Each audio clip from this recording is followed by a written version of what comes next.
Yo les Nakamas, c'est ton Nakama Winnie en chakra et en vibranium. Et aujourd'hui je vais vous parler de la série The Boys, la série de l'été de Amazon Prime Video. D'ailleurs je vous dis direct, je suis hardcore dès le départ. C'est la meilleure série de super-héros depuis Daredevil. Attention, je tiens à le préciser, hein, je dis pas que c'est la meilleure série de super-héros, mais en tout cas, parmi toutes les séries de super-héros qui sont sorties depuis le début, et si on prend chaque première saison, franchement elle est dans le top 5, facile. Et tu es fou, Winnie! Dès le départ, c'est quel bail! Tu es hardcore tout ça. Tu parles mal de Flash, tu parles mal d'Arrow, tu parles mal du Punisher. Chacun son avis. Justement, dans cette vidéo-là, je vais vous donner mes raisons pour lesquelles je pense cette série rencontre un grand succès en termes de critique et en termes même de rentabilité d'argent, parce qu'Amazon ont dit que c'était la série qui a le plus grand succès sur la plateforme. Donc, je vais vous donner 4 raisons pour lesquelles, pour moi, vous devez regarder cette série si vous ne l'avez pas déjà fait. Et aussi, je ferai quand même une partie spoiler vers la fin pour quand même revenir sur des éléments de la série et parler de la saison 2. Mais voilà, si tu n'as pas vu la série, tu peux rester dans cette vidéo, tu peux la regarder tranquille. Et c'est parti, hein. Here we go again. Bon, déjà, faut qu'on parle quand même du staff, parce que, donc comme je l'ai dit, c'est Amazon qui produit cette série, qui la diffuse sur la plateforme. Et il faut savoir que The Boys, c'est un comics déjà de base qui était sorti en 2012, scénarisé par Garth Ennis. Voilà, pour ceux qui ne connaissent pas, Garth Ennis, c'est le mec qui a créé Preacher, qui a également travaillé sur des comics Marvel comme Punisher et Hulk, et même Judge Dredd, si je me trompe pas. Et pour travailler sur cette série, en termes de réalisation, ils ont engagé Eric Crick, j'arrive pas à prononcer son blaze, mais Eric, on va l'appeler comme ça. Il avait déjà, pour ceux qui ne le connaissent pas, travaillé sur Supernatural, la série de la CW, et Timeless. Donc voilà, déjà en termes de staff, c'est pas des rigolos. En plus, même en termes d'acteurs, le seul acteur moi que je connaissais de la série, c'est le mec qui joue Homelander, le protecteur en français, qui joue dans Banshee. Voilà, très bonne série également. Bref, en tout cas, ils se sont pas entourés de n'importe qui. Donc déjà, je trouve qu'Amazon, déjà, même en termes de liberté apparemment, de toute façon on le voit dans la série. Donc déjà, je valide vraiment cette liberté artistique de la part d'Amazon. Donc voilà, ça c'est déjà le premier point. Deuxième point. Pourquoi la série rencontre un franc succès pour moi? C'est parce que cette série casse les codes de super-héros tout en reprenant quand même l'ADN. Je m'explique, parce que dans cette série, en fait, c'est une parodie en fait des super-héros. On suit donc les aventures de Huggy, voilà, qui est un simple vendeur de magasins électroniques à New York, qui va voir sa fiancée se faire brutalement tuer par A-Train.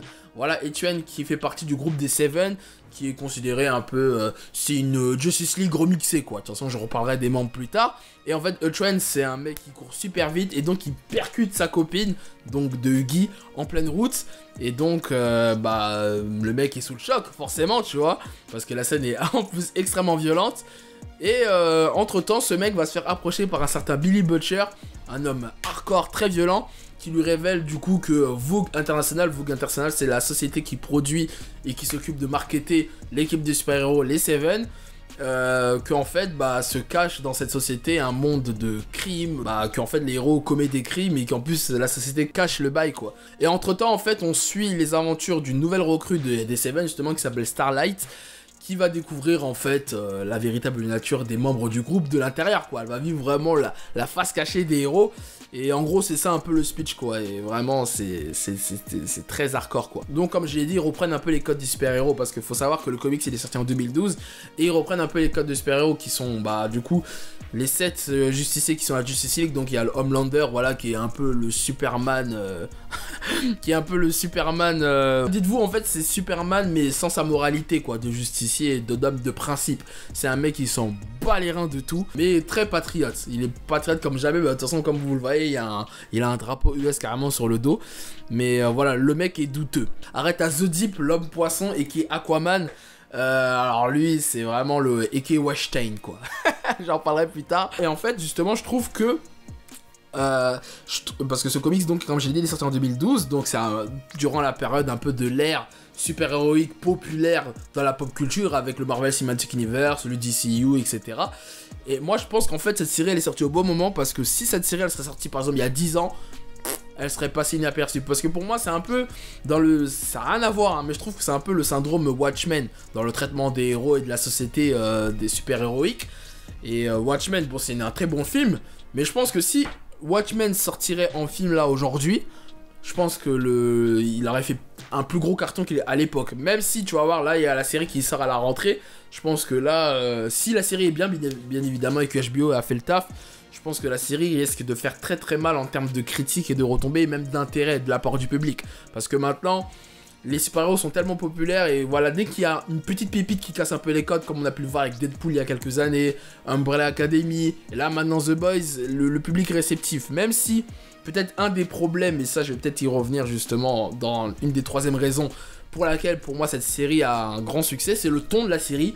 Voilà, le ton de la série qui est un peu une dystopie des super-héros, hein, voilà, une fiction assez sombre, super-héroïque. C'est vraiment hardcore, il y a du trash, c'est la barbarie, laisse tomber, il traite des sujets assez graves de la société. Mais aussi, je trouve que cette série cible un peu le grand public, le public adulte. Je pense pas qu'un enfant puisse regarder ça, avec un humour noir très très sarcastique de la part de cette série. Donc pour moi, voilà, c'est une des raisons pour laquelle je pense aussi que cette série a marqué, parce que le ton change par rapport à tout ce qu'on a d'habitude, que ce soit en termes de séries Netflix, la CW, le Marvel Cinematic Universe, etc. Et enfin, la dernière raison pour laquelle pour moi la série a fonctionné, c'est parce que c'est une série, cette série en fait est bien plus politique que super-héroïque, parce qu'en fait dans cette série on nous présente, en fait je trouve que les Seven, pour moi c'est une caricature un peu des stars en fait, que ce soit des influenceurs, des youtubeurs, des artistes, des musiciens, des acteurs, etc. Pour moi en fait Vogue International ça aurait pu être carrément un label de musique ou une production de cinéma quoi, parce que vraiment entre les consommations de drogue, des dépraves sexuelles, et les meurtres et j'en passe, clairement que Eric, le réalisateur, donc voilà, il a voulu vraiment traiter cette Amérique sous Trump, de toute façon avec le Homelander qui se considère un peu comme un être supérieur, le sauveur des États-Unis, le patriote. Pour moi, c'est carrément une caricature un peu de Trump, hein, on va dire ça comme ça. Et puis, comme je l'ai dit tout à l'heure avec The Deep, l'homme poisson, voilà, il y a aussi des messages par rapport à l'ère MeToo, voilà, les harcèlements sexuels dans le monde, dans l'industrie de l'entertainment, dans le divertissement. Donc, je vais pas trop spoiler ce qui se passe, mais voilà, donc... il arrive du très très sale à ce personnage d'ailleurs. On sent qu'il a pioché un peu les codes des super-héros, chez DC Marvel. Il a pris un peu les codes sociétals qui se passent de nos jours. Il a mélangé et ça donne The Boys. D'ailleurs, même sans trop spoiler, je sais que là dans les comics, il y aura un groupe de super-héros qui va s'inspirer des X-Men, un autre groupe des Avengers. Donc là, j'ai hâte de voir comment la saison 2 va se passer, quoi. Mais en plus, autre chose aussi, et peut-être je vais te passer une partie spoiler, c'est que j'ai l'impression que dans cette série, il n'y a pas beaucoup de gentils, en fait. C'est ça qui est marrant. Tout le monde, c'est tous des super connards, tous des super salauds. Les seuls personnages clean de cette série, c'est Huggy. Voilà, celui qui s'est fait tuer sa meuf là par A-Train et Starlight. Parce que même il y a un autre groupe, du coup, les The Boys, j'avoue, j'en ai même pas parlé, je suis un ouf. Les The Boys, donc avec Billy Butcher, il a d'autres acolytes, il y a même un français carrément, le Frenchie, qui écoute même du rap français, du Youssoufa, Bomaye Music. Mais donc en fait, ce groupe de The Boys, eux en fait, entre guillemets, ils veulent montrer au monde, ils veulent affronter les Seven et montrer au monde que c'est des escrocs. Mais...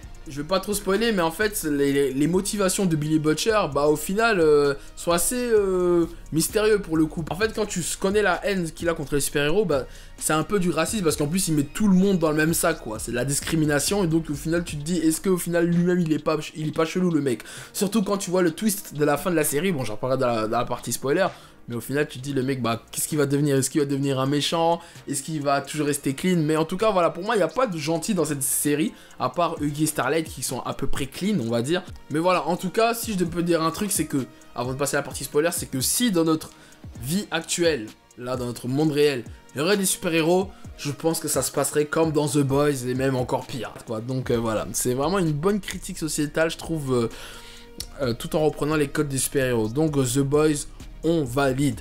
Bref, voilà, donc là je vais passer une petite partie spoiler quand même avant de finir cette vidéo là. Donc si t'as pas vu la série The Boys, tu quittes cette vidéo là. Et sinon, tu peux rester jusqu'à la fin. Bon, dans cette partie spoiler, donc qu'est-ce que je vais raconter? Peut-être revenir sur mes scènes préférées. Bon, déjà mon personnage préféré, enfin je sais pas si c'est mon personnage préféré, mais The Homelander là, le protecteur là, c'est vraiment un truc de ouf ce mec. C'est le personnage le mieux écrit, le plus intéressant. L'acteur aussi, il fait du sale, il interprète très bien le rôle.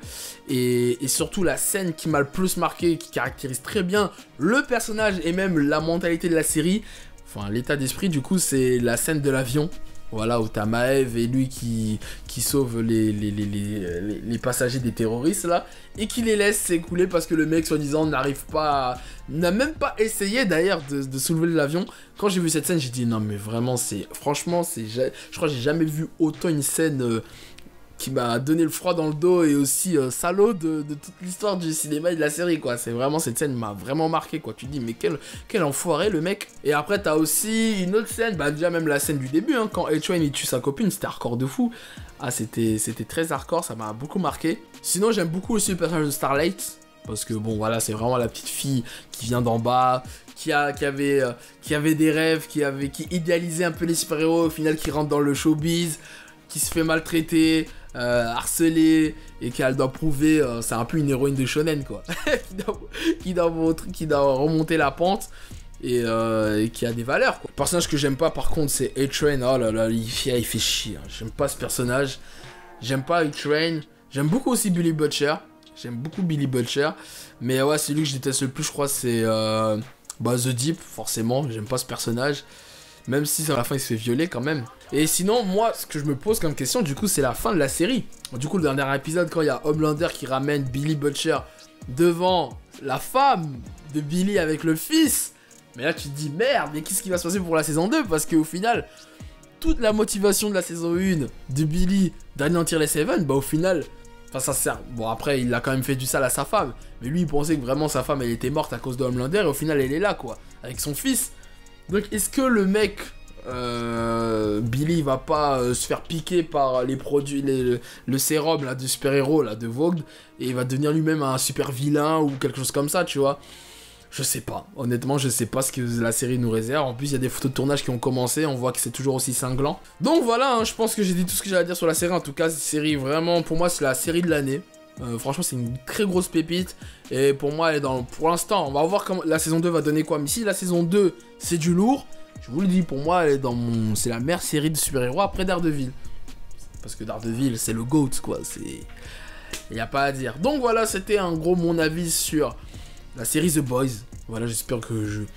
Bon, si vous êtes là, normalement, c'est que vous avez vu la série The Boys. Mais en tout cas, j'espère que j'ai donné envie à ceux qui n'avaient pas vu la série de la regarder. Et n'hésitez pas à dire dans les commentaires pourquoi vous pensez que la série a fonctionné. Et qu'est-ce que vous avez pensé de la série, qu'est-ce que vous attendez surtout pour la saison 2. Et sur ce, on se dit au plaisir.